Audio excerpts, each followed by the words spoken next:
जय सिया राम। आज हम जानेंगे सरस्वती पूजन व्रत कथा, साथ ही कुछ चमत्कारिक टिप्स के बारे में भी जानेंगे। तो वीडियो के अंत तक बने रहें। चलिए वीडियो को शुरू करते हैं। सरस्वती पूजा ब्रह्म वैवर्त पुराण और मत्स्य पुराण से संबंधित है। एक पौराणिक कथा के अनुसार एक बार ब्रह्मा जी धरती पर विचरण करने के लिए निकले, जहाँ उनका ध्यान मनुष्यों और जीव जंतुओं पर गया, जो उन्हें नीरस और शांत दिखाई दिए। यह देखकर ब्रह्मा जी को अपनी रचना में कुछ कमी महसूस हुई और उन्होंने अपने कमंडल से जल निकालकर पृथ्वी पर छिड़क दिए, जिससे 4 भुजाओं वाली एक स्त्री प्रकट हुई, जिसके एक हाथ में वीणा, एक में माला, एक में पुस्तक और एक हाथ में वर मुद्रा थी। चतुरानन ने उन्हें ज्ञान और कला की देवी माँ सरस्वती के नाम से पुकारा। ब्रह्मा जी के कहने पर सरस्वती जी वीणा के तार झंकृत किए, जिसे सभी प्राणी बोलने लगे, नदियाँ बहने लगी, हवा में भी संगीत पैदा हो गया। कहा जाता है कि तभी से बुद्धि व संगीत की देवी माता सरस्वती की पूजा की जाती है। बसंत पंचमी की दूसरी कथा। एक बार देवी सरस्वती ने भगवान श्री कृष्ण को देखा और वे उन पे मोहित हो गई।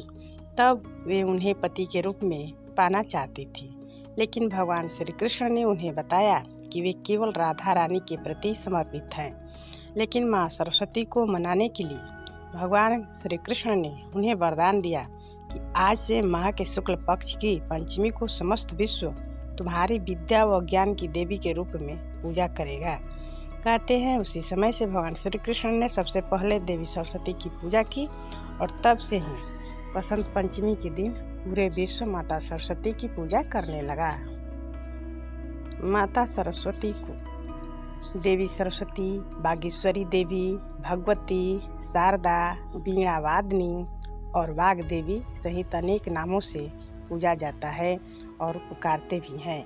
संगीत की उत्पन्न करने के कारण वह संगीत की देवी भी कही जाती हैं। बसंत पंचमी के दिन इनके जन्मोत्सव के रूप में मनाया जाता है। बसंत पंचमी पूजा। अब जान लेते हैं कुछ चमत्कारिक टिप्स के बारे में, जो कि बच्चों की विद्या से संबंधित है।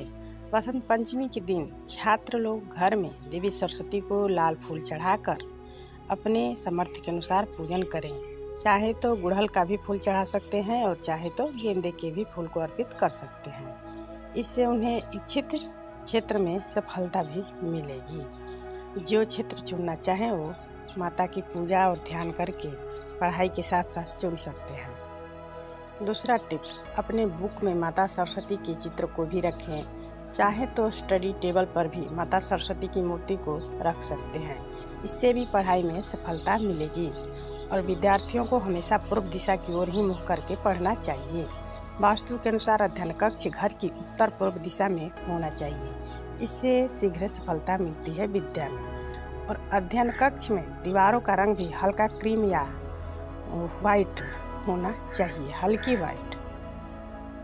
माना जाता है कि हल्के सफ़ेद रंग माता सरस्वती को बहुत पसंद है, इसलिए इस रंग से एक शांत वातावरण का भी अनुभव होता है। इसी रंग के कलर कराकर अगर उसमें बच्चे पढ़ें तो भी विद्या में सफलता मिलती है।